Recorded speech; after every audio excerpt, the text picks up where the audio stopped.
40 apanha?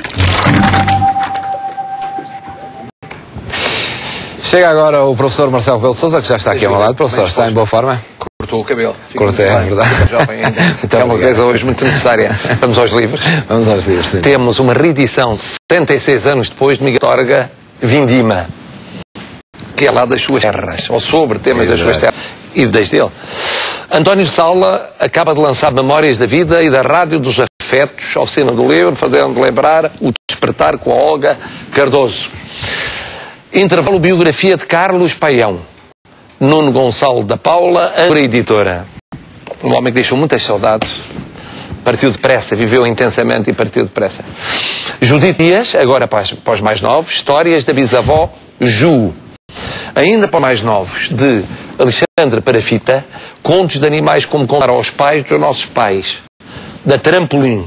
Novas editoras vão sendo coisas fantásticas. Depois, que é muito interessante, que é uma iniciativa, chama-se O Jardim Secreto dos Sons, que é uma história contada por crianças de uma escola, em linguagem gestual, com as fotografias deles, e em linguagem em português, em língua portuguesa. A escola é B1, Conde São Cosme, de Vila Nova de Famalicão. Um pediatra, especialista em crianças, Mário Cordeiro, dá-nos o grande livro dos medos e das birras, da esfera dos livros. Agora doenças. Francisco Sobral do Rosário, Maria João Afonso, José Manuel Boavida, a diabetes na sua mão. Para os doentes, diabetes tipo 2, que é menos grave do que a diabetes tipo 1. Somos todos doentes. Agora a perspectiva é diferente, há sempre qualquer coisa que somos doentes, da Benomics, Jaime Branco e Mário Silva. Alguém que não é doente e que ataca outra vez e bem, ataca através de um romance. Rui Zinck, O Amante é sempre o último a saber, da Planeta. Um conselho da DECO. Este livro é muito útil, se o encontrarem. Gastar menos, viver melhor. Tem várias sugestões concretas, como poupar na eletricidade, poupar no gás, como rediscutir as questões desde a renda até o empréstimo para a habitação. Por falar em habitação, temos sobre a crise no setor imobiliário João António Carvalho, Ética e Liderança, Vida Imobiliária, uma obra histórica do único Papa português, o único Papa médico, um tratado que ele fez para os pobres da altura, um tratado de medicina que se chama Tesouro dos Pobres, como é que eles podiam curar, não ter acesso a medicamentos caros, e depois luta incessante António Teixeira Mota, alguém cujo pai, que não conheceu, morreu em Angola, nos tempos, portanto, da guerra colonial, e que acabou por refazer a história do pai e, ao fim de muitos anos, ter o corpo outra vez em Portugal, uma daquelas odisseias, porque passaram muitos milhares, ou vão passar milhares de portugueses. Temos instituições hoje, professor? Temos vários eventos, ou iniciativas, melhor dizendo. Temos, na minha faculdade, Faculdade de Direito da Universidade de Lisboa, para várias instituições a Semana da Solidariedade. No Porto, a propósito do Congresso dos Médicos de Pneumologia, a Sociedade de Pneumologia deu um donativo a uma instituição para sem-abrigo coração da cidade. Amanhã, noite, em Herda dos Vinhos, jantar de solidariedade e depois espetáculo equestre para os Paralímpicos de dressage, na Academia do Daniel Pinto. E há casos notáveis. Por exemplo, uma campeã ibérica, que se chama Sara Duarte, com paralisia cerebral e 72% de incapacidade física, é campeã ibérica de dressage, além de ser licenciada em farmácia na Universidade de Lisboa. Um de vários casos notáveis que vale a pena realçar. E depois outro caso, tão ou mais notável ainda, da Associação Salvador, que tem como líder alguém cuja vida é um testemunho, tetraplégico, tem liderado um movimento de apoio aos portadores de deficiência, que acaba de lançar agora um site, www.preenchaestavida.com, e que em 3 dias já conseguiu ajudar 7 portadores de deficiência na base dos contributos, para além das dezenas múltiplas que a Associação já apoia, mas que é sempre um apoio insuficiente para os muitos candidatos a este tipo de solidariedade social. E, professor, temos muitos temas hoje para tratar. Vamos começar pela Europa. Houve uma cimeira europeia. Temos uma Europa diferente a partir de agora. Dá para acreditar nela ou nem por isso, depois da cimeira europeia? Ó, Júlio, a Europa está, eu falei há bocado em medicina, em termos médicos, eu diria o seguinte: a Europa está doente, está financeira, económica e politicamente doente, e estava a sofrer uma crise que podia ser fatal. E o que aconteceu foi que, no último minuto, como eu disse, na base do desenrascanço, na 25ª hora, os líderes europeus conseguiram salvar a Europa da crise quase fatal. Mas continua muito bem. Porquê é que se salvou da crise quase fatal? Porque conseguiu chegar a acordo para perdoar 50% da dívida à Grécia. Os Estados políticos queriam perdoar 60% para entrarem com menos dinheiro. A banca que entrasse, a banca só queria 40%, ficou em 50%. Também se salvou da crise in extremis desta fase aguda, deste ataque, porque aprovou aumentar o capital dos bancos. São 70 bancos europeus que vão aumentar o seu capital. Não tanto quanto muitos consideram necessário, mas o suficiente, apesar de tudo, para um momento que se vive difícil no continente europeu. Sobretudo que se vive na União Europeia e na zona do euro. Depois, terceiro lugar, o fundo, o célebre fundo que está a ajudar a Grécia, Portugal e a Irlanda. Esse fundo finalmente foi autorizado o seu aumento pelo Parlamento alemão. A Alemanha tem de aprovar tudo isto e tem de ser o Parlamento a aprovar caso a caso, mas com duas condições. A Alemanha não entrava com dinheiro e buscar dinheiro ao Banco Central Europeu. E, portanto, como é que se fez isso? Na base da alavancagem.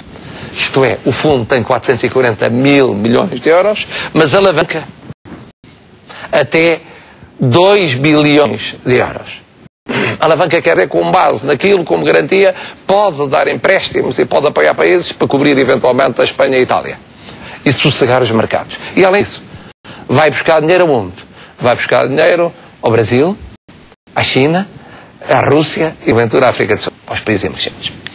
Bom, porquê é que eu disse que continua doente? Continua doente porque o que era de fundo para resolver não foi resolvido. Quer dizer, não resolvido o Banco Central Europeu ser um Banco Central à séria. Não foi resolvido mecanismos para converter a União Monetária efetivamente numa União Política, para haver capacidade de decisão política que não tem havido a nível da União Europeia, porque no caso da Grécia ninguém sabe se a Grécia dá a volta com aquilo, chega ao dinheiro que é para a Grécia. Se tudo correr bem, em 2020 a Grécia ainda tem 120% de dívida em relação ao que cria todos de riqueza todos os anos, ou à produção todos os anos.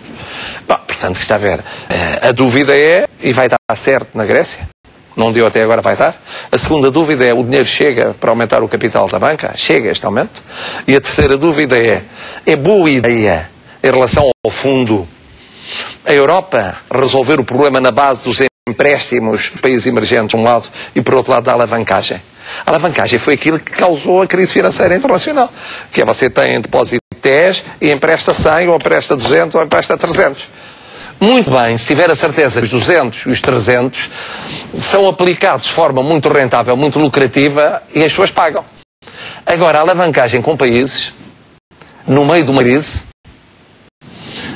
portanto, isto é, para a Alemanha não entrar com mais dinheiro, já não é mau ter autorizado que se avançasse. E mais a Áustria, e mais a Holanda, e mais a Finlândia, e os que têm dinheiro, entrarem com mais dinheiro, recorrem-se a estes dois métodos. Isto resolve duradouramente a crise? O doente sai da doença? Eu acho que não. Agora, está melhor do que estava no fim de semana passada? Está, porque não morreu. Não morreu, nem entrou em coma. Portanto, já não é mau. A Europa vai fazendo o seguinte: o paciente que está em coma toma medidas. Logo a seguir, descansa um bocadinho, para ver se realmente o doente se aguenta como está.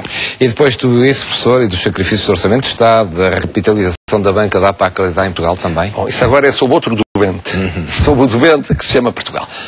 Bom, vamos ter o debate do orçamento, foi adiado agora uma semana, porque alguém tinha esquecido que era preciso entrar com as grandes opções do plano. Bom, e os portugueses perguntam-se, e o debate no Parlamento vai ser muito importante para esclarecer isso, fazem 4 ou 5 perguntas fundamentais. A primeira pergunta é a seguinte: estes sacrifícios são exigidos? Tinham de ser mesmo assim? Não bastava o que vinha no acordo da Troika? Não é demais? Não foi para ganhar uma folga? O governo diz que não. Não foi para ganhar uma folga. É que havia buracos entre os que se sabe e os que ainda não se sabe, e há que prever a evolução da economia para o ano, e, portanto, que é a pele. Nós estamos sem almofadas, estamos sem folga. É a pele. O PS tem dúvidas. Acha que não, que havia uma folga e que é possível colocar alguns sacrifícios. A minha opinião, mas gostava que o governo explicasse, porque os portugueses não perceberam, é que estamos à pele. realmente os buracos já se encontraram ou que se vão encontrar, levam a que o Governo, não é para ter uma folga, é porque está mesmo aflito, tinha de aprovar, não digo todas as medidas, não concordo necessariamente com várias delas, mas o pacote geral das medidas. A segunda pergunta é a seguinte: e é possível trocar medidas? Quer dizer, é possível, por exemplo, trocar uma medida, ficando o pacote, ficando aquilo que precisa obter financeiramente? É possível trocar as que sacrificam uns por outras que sacrificam outros? Aí o Governo tem de explicar se é possível ou não. Aparentemente está disponível, por exemplo, no IVA sobre a restauração, manter o IVA mais elevado para as bebidas, mas já descer um bocadinho para a comida. A pensar na comida feita, por exemplo, para hospitais, escolas, para as instituições. Será assim também em relação a cortes de subsídio ou subvenções? Sim ou não? O Governo tem a hipótese de desagravar um bocadinho, agravando, por exemplo, o capital, que é relativamente pouco agravado diretamente, não digo as empresas, grandes empresas e a ERC, mas a velha questão, os particulares em termos de capital, veremos. Terceira questão, isto é para durar 2 anos ou é para durar mais? Esta semana houve várias versões. Miguel Relvas, numa entrevista a Judite Sousa, disse: não, isto é para 2 anos, mas pode acontecer que seja para mais de 2 anos. Abriu a porta. Aí, no Paraguai, Pedro Passos Coelho disse: não, quer dizer, isto aqui é para 2 anos. O Ministro das Finanças, que é o mais prudente, fica a meio da ponte, a meio do caminho, diz: isto é para 2 anos, mas eu não garanto nada em relação ao futuro, nem ninguém pode garantir se é para 2 anos apenas ou se é mais do que isso. Nós não garantimos o que vai passar na Europa, nem no mundo daqui a 6 meses, como é que garantimos o que se passa no mundo, na Europa e em Portugal daqui a 2 anos e meio. Bom, depois houve uma quarta questão, que é o problema de aumentar o capital dos bancos. As pessoas queixam, as PMEs queixam-se, as famílias queixam-se de que o crédito está apertado. E na Europa, em Bruxelas, eles disseram: é preciso aumentar o capital dos bancos de defesa em 7.800 milhões. É preciso. E por isso eu acho o seguinte: primeiro, se é preciso aumentar, que se aumente. Se isso é importante para o aumento do crédito às pequenas e médias empresas e às famílias, ou se é preciso apenas para que os bancos dêem uma sensação de maior segurança, bom, que se aumente. Segundo, se é possível aumentar sem recurso ao apoio da Troika, melhor. Porque então podia utilizar-se esses 12.200 milhões para outras coisas igualmente, numa renegociação. Se é possível, convertendo, por exemplo, dívida a longo prazo, obrigações em capital, em ações, melhor. Terceiro, se é mesmo o Estado entrar, isto é, preciso o dinheirinho da Troika, para apoiar a banca, então há aqui um pedido que eu faço: não nomeiem comissários políticos nem boys. Desta vez façam uma exceção. É muito raro, como sabem, em sucessivos governos é sempre um boy desconhecido que aparece. Peguem no mangas da alpaca que seja competente, da Inspeção-Geral de Finanças ou do Ministério das Finanças, que em rigor vai em comissão de serviço ganhando, ele ganhava na função pública, que se começa a ganhar como os administradores da banca. Pois naturalmente sobe-lhe à cabeça e lá temos mais outra a querer fazer carreira na banca e tal. Bom, se é para representar o acionista-Estado, para ver se aquilo é bem gasto, aquele dinheiro, então que por uma vez na vida não seja comissário político, não seja boy, seja realmente alguém pela sua competência. Finalmente, quarto ponto que o Governo tem de esclarecer. Como é fácil de imaginar, as pessoas quando ouviram falar de que a Grécia tem 60% de perdão da dívida, disseram logo: e nós? E nós? Que tal cortar a nossa dívida, perdoar 10%, ou 20%, ou 30%, ou 40%? Bom, o que é uma coisa perigosa. Porque a da Grécia ainda está para se ver. A primeira emissão de dívida depois da cimeira histórica foi a italiana e os juros dispararam. Quer dizer que os mercados não estão convencidos que não haja problema na Itália. Ainda não estão convencidos. Umas agências de rating já disse que vai considerar o perdão à Grécia como incumprimento da Grécia, como falência da Grécia, baixando os ratings. Bom, portanto, em cima disto, colocar Portugal a dizer: olha, também quero o perdão, isso é fatídico, é fatal como o destino, é como quem diz, é fatal para a Europa em geral, mas fatal para Portugal em particular. Agora, há uma coisa que é possível fazer, e o Primeiro-Ministro disse-o no Paraguai. É um sítio estranho para dizer, devia dizer em Portugal, mas as pessoas dizem quando lhes vem à cabeça ou lhes vem ao coração, que é possível renegociar o acordo com a Troika. Isso é. Porque já houve, de alguma maneira, uma renegociação, só que por comum acordo com os credores e suave de uma parte da dívida, quando a Troika baixou os juros dos empréstimos a Portugal. Isso é renegociar. sem grande alarido. Vai ser necessário renegociar, provavelmente. Porquê? Porque no acordo não se previa. Não se previam as dívidas das empresas públicas. Não estavam lá previstas. Portanto, há ali 25 mil milhões que faltam. Que não estavam previstos. Além de que a situação europeia era outra. Diferente da que é agora. Isso é outra coisa. Não é Portugal pedir unilateralmente o perdão da dívida.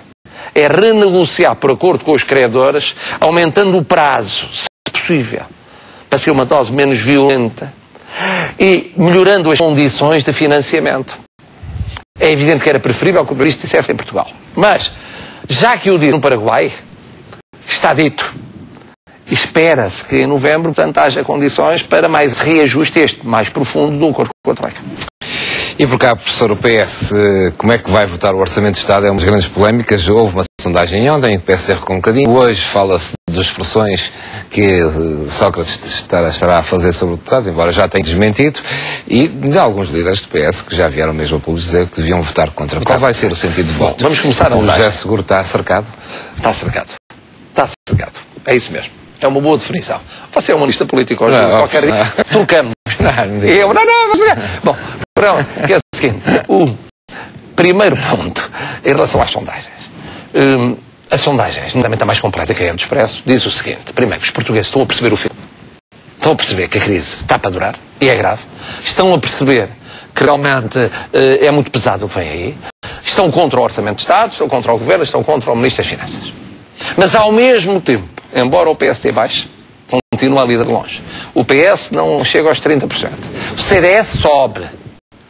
Quer dizer que Portas tem conseguido o impossível, que é a quadratura do círculo, que é ter as vantagens de estar no Governo sem o desgaste de estar no Governo. Como está no estrangeiro sempre. Ele fala pouco das coisas incómodas cá dentro. Portanto, o CDS sobe. O PC e o Bloco de Esquerda sobem pouquinho. Quer dizer, os portugueses acham que não há alternativa para já. E aí, como diz, António Seguro está cercado. Está cercado porque tem de um lado os socratistas.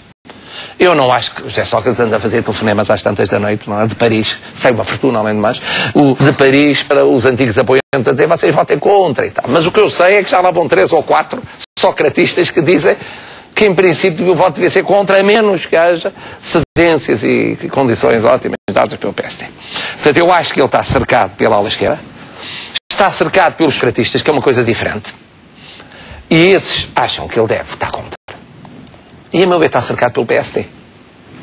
Isto é, o PSD tem que ter uma decisão.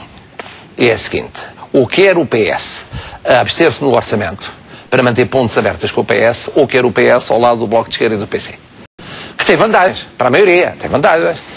Porque é o PS mais à esquerda, larga ao centro. E eu só interpreto dessa maneira o facto de Pedro Passos Coelho, de cada vez que há uma alteração ao acordo da Troika, lançar cartão a António José Seguro. Já no outro pequena alteração não lhe passou cartão. Ele soube pelos jornais. Não é? Agora, do Paraguai, anuncia que vai alterar. Se ele estivesse verdadeiramente interessado em cativar António José Seguro e na abstenção do PS, normalmente quem está interessado acaba por ter de, não direi namorar, mas tentar conquistar e tentar criar bom ambiente. O secretariado do PS reagiu imediatamente. Portanto, eu continuo a pensar que António José Seguro, para o país e para ele, devia abster-se.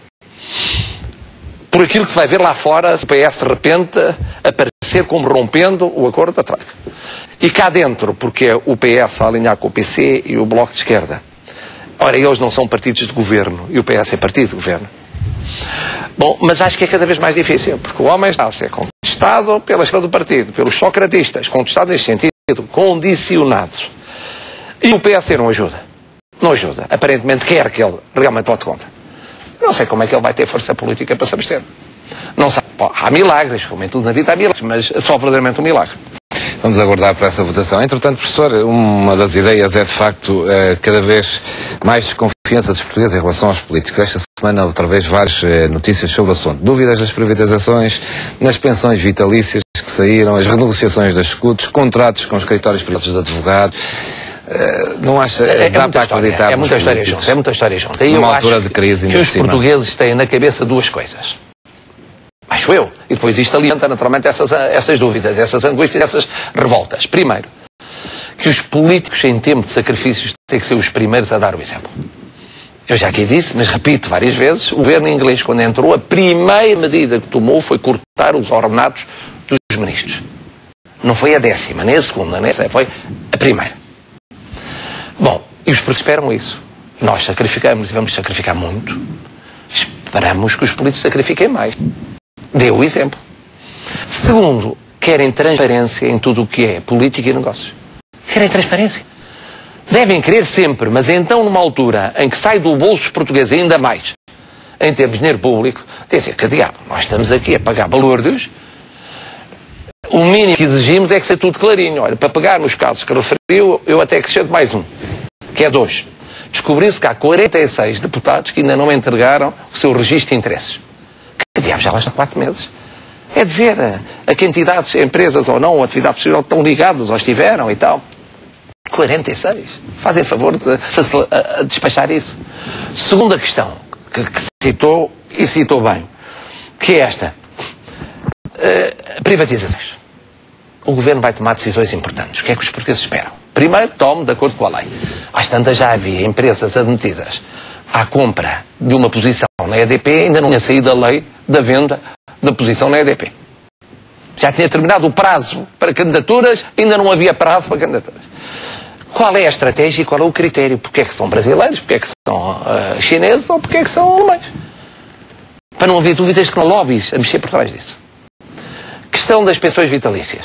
As pensões vitalícias foram criadas numa altura em que a portuguesa, para não pagar aos políticos mais, se entendia que se compensavam pela porta de cavalo, depois quando saíssem, com pensões ao fim de 12 anos, 8 anos, quando qualquer pessoa tem que ter décadas, normalmente décadas de trabalho, para ter uma pensão. Bom, qual era o pressuposto? É que isso era importante para a independência dos políticos, prejudicavam muito a sua atividade, sobretudo no começo da democracia, e depois não era fácil encontrarem o regresso à sua atividade profissional, a reinserção no mercado de trabalho.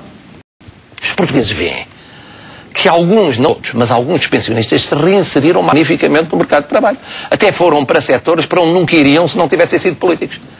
Se fosse uma carreira normal, alguns deles, não todos, provavelmente não chegariam a presidentes daquelas empresas. Não teriam aquele sorridente. E isso é que irrita aos portugueses. Depois, naturalmente, generalizando que é um erro, achando que todos estão assim. Não é verdade. Terceira questão, renegociação das escutas. Salve foi Marcos Mendes, aqui na TV24, que disse o seguinte, no governo José Sócrates, às tantas, ao introduzir-se as portagens numas escutas no Norte, a negociação com a empresa concessionária foi compensá-la em escutas que tinha no Sul. Bom, isto não é impossível, já se assistiu a coisas dessas, mesmo do tempo do governo do PSD, já houve disso. Quando se começou a negociar a ponte Vasta Gama, a concessionária disse logo que queria fazer em pacote com a ponte 25 de Abril. Bom, mas agora tem que ser tudo muito claro, como aliás disse Marcos Mendes, quer dizer, tudo clarinho como é que foram as contas, para não haver dúvidas que tenha havido favores àquela empresa ou àquele conjunto de empresas. O mesmo é da pergunta do PC. O PC perguntou, é verdade que o Governo, na sua organização, o Governo esta semana aprovou as leis orgânicas, que dizem o que é que cada Ministério faz, ou melhor, como é que se organiza cada Ministério? Que isso foi feito por escritórios de advogados e não pela administração pública. Eu não acredito. Seria o cúmulo, penso eu, naquilo essencial que é a forma como se organiza o Governo não ser capaz de utilizar a administração pública desse efeito e pedir a escritórios de advogados. Mas, se isso aconteceu, eu acho que não aconteceu, obviamente. Mas aconteceu com o argumento que eram muitas, eram difíceis, eram complicadas, não havia gente competente ou o tempo era curto para ser a administração pública. Então o Governo rapidamente diga, sim senhor, fizemos até sem concurso nem nada, com o escritório A, B, C, D e pagámos isto. Porque senão o que acontece é que daqui a uns tempos vem cá para fora. Como aconteceu com o Governo anterior, vem cá para fora, é só outsourcing, e o PSD bateu muito nisso. O que foi dado a privados para fazer e tal. Eu acho que não aconteceu. Em tudo isto, eu acho que é injusto estar a querer generalizar os ataques aos políticos, dizendo que são todos desonestos, todos eles fazem isto e aquilo e se aproveitam e acabam por... Isto é injusto, não é verdade. São todos incompetentes e foram incompetentes em 35 anos ou 36 de democracia. Agora, os políticos têm de ajudar um bocadinho. Têm de ajudar dando o exemplo no sacrifício e dando o exemplo na transparência. Porque as pessoas não adivinham e têm dúvidas, têm que ser esclarecidas. E já agora, dentro desse espírito, professor, acha que a acusação a Duarte Lima, que foi um ex-deputado, líder do Parlamento, do PSD no Parlamento, não agrava este estado de espírito? Bom, ainda é cedo para se fazer a análise jurídica do caso Duarte Lima. Nomeadamente, o juiz ainda não aprovou um mandato de captura internacional e, portanto, é cedo para fazer essa análise. Embora, à partida, se veja quão complexo é alguém ficando em Portugal, se houver esse mandato de captura, não poderia sair de Portugal, normalmente, defender-se num processo que ocorreria no Brasil. Bom, agora há uma coisa em que a pergunta tem de ser, é que esta é a pior altura, em termos de coincidência, para vir esta acusação. Porquê? Porque Duarte Lima foi importante na vida política portuguesa. Duarte Lima, durante um período histórico, 10 anos, embora a carreira dele seja mais longa, foi das 10 pessoas mais importantes em termos de poder. Foi. Era líder parlamentar do partido maioritário. Tinha um protagonismo, pertencia ao órgão supremo, a Comissão Permanente do partido. E, portanto, dá para, injustamente, porque dá para generalizar, os que digam, vejam lá, ainda ele não foi condenado. A pessoa presume-se inocente até à condenação definitiva, mas as pessoas já dizem, é a condenação da opinião pública, vem bem como são os políticos. Até foi possível uma pessoa tão importante eventualmente ser acusada no Brasil de homicídio. E, portanto, é uma coincidência nesta semana de que falamos. Pergunta aos telespectadores, professor, pergunta a Maria do Carmo, com os lucros que anunciou a EDP, não deveria dar mais o país em crise? Eu acho que sim. Eu acho que sim. A declaração de interesses, como sabe, os filhos a partir da maioridade são livres e maiores e vacinados e, portanto, escolhe o seu caminho, o meu filho escolheu o seu caminho, trabalha na EDP Brasil. Dito isto, eu critico a EDP. E critiquei a EDP porque chegou o governo a pensar numa taxa sobre a EDP, para ela participar no esforço de todos os portugueses, permitindo que esse esforço fosse menor em termos de déficit tarifário, e isso ficou paralisado com o argumento de que prejudicava a privatização do que restava da posição pública na EDP. Eu acho que não prejudicava coisa nenhuma, a EDP vale por si, a posição que se ia vender vale por si, e foi uma oportunidade perdida, e andou mal o governo, e andou mal a EDP, se porventura aconselhou o governo a não pagar uma taxa que seria um contributo, no momento que os portugueses vão pagar eletricidade, muitíssimo mais cara, por virtude do IVA e do reajustamento este ano e provavelmente nos anos seguintes. A Júlia Correia pergunta se será possível que deputados e pessoal da Assembleia da República vá receber 13º e 14º. Não, acho que não. Acho que houve aí um equívoco, mas eu recebi centenas e centenas de perguntas iguais. O que aconteceu é que o orçamento da Assembleia saiu antes de haver a medida anunciada pelo Governo para o Orçamento de 2012. E, portanto, nem os deputados, nem o pessoal da Assembleia vai, obviamente, receber subsídio de férias ou subsídio de Natal. A Carla Rodrigues pergunta se os limites aos juros nos depósitos a prazo aconselham a tirar o dinheiro da banca. Bom, foi uma notícia que os depositantes a prazo tiveram, de facto. E eu confesso, como depositante a prazo, também tive essa má notícia. O Banco de Portugal, preocupado com o problema da segurança e da liquidez do sistema, adotou uma medida semelhante à que já tinha sido adotada em Espanha, que é colocando um patamar máximo, um limite máximo nos juros depósitos a prazo. Bom, não é uma boa notícia. Agora, a pergunta, que também foi formulada por uma gente, é uma pergunta em que a resposta é simples. O que é tirar o dinheiro da banca para ficar no colchão? Pior, porque com a inflação que existe, aí perde-se mais. Segundo, ir para bancos estrangeiros? De uma maneira geral, os bancos estrangeiros neste momento estão a dar menos remuneração do que esta remuneração mesmo cortada dada pela banca portuguesa. E, portanto, sendo uma decisão punitiva ou penalizadora para os depositantes a prazo, de facto, a saída apresentada pelos telespectadores não tem sentido. E a Sónia Pinto finalmente pergunta se o Governo não vai mesmo rever a lei do aborto. Não. Esta é uma novidade desta semana. O Ministro da Saúde, em nome do Governo, anunciou, considerava que a medida, a lei em vigor é justa. Eu estou à vontade, pelas posições que tomei, como sabe, nesta matéria em 2 referendos, mas tenho de reconhecer isto, o Governo decidiu manter a lei, não vai alterar a lei do aborto. Não sei se é uma boa notícia para muitos votantes e apoiantes de centro-direita, mas é a escolha do Governo. Notas finais, professor, antes de o final. Exatamente. Então eu vou às primeiras antes da última. As primeiras é para louvar 2 conferências internacionais excepcionais que vamos ter cá. Uma sobre o interesse da criança e o mito da síndrome da alienação parental, conferência internacional, promovida por várias entidades, nomeadamente o Instituto de Apoio à Criança, e depois uma com 700 especialistas, do que há de melhor, sobre cancro da mama avançado. É uma matéria muito complicada, porque ainda hoje o risco de mortalidade é muito mais elevado do que o cancro da mama descoberto precocemente. Vão reunir na Fundação Champalimau. É uma grande iniciativa portuguesa. Não queria esquecer, o peditório anual antiquíssimo, desde que eu me recordo, existe esta semana para a Liga Portuguesa contra o Cancro.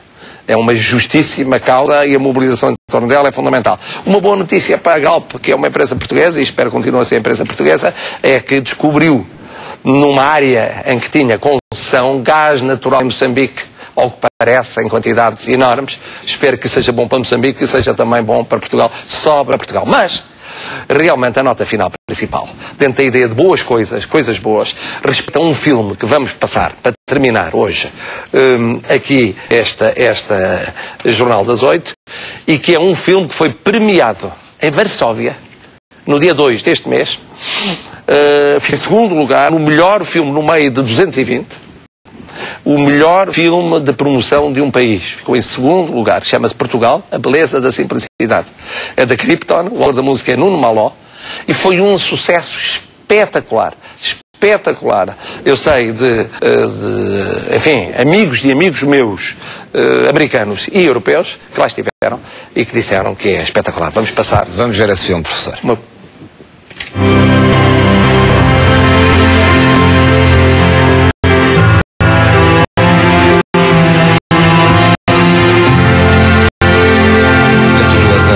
Gastronomia, fado, sobre a terra ou sobre o mar. Este filme é um espelho de Portugal, um cartão de visita para os mais curiosos por esta cauda da Europa.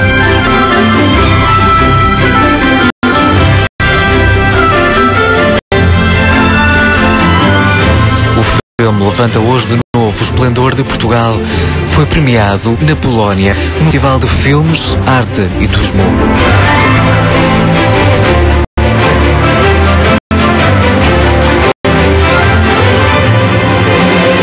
Um retrato longe de crises, de FMI, de recessões. Um Portugal de Igreja Voz que mereceu uma distinção. Segundo lugar para melhor filme de promoção de um país entre 220 candidatos.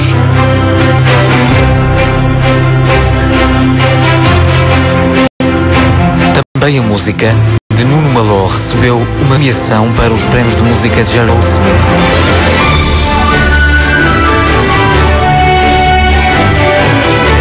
Um mergulho na beleza da simplicidade de um país que é Portugal.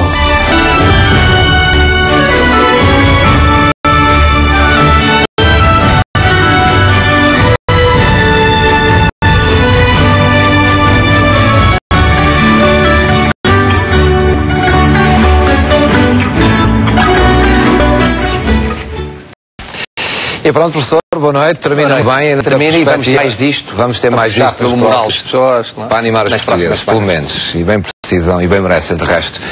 Muito bem, a semana que segue, já sabe, não é fácil, mas aproveitem bem. Até amanhã.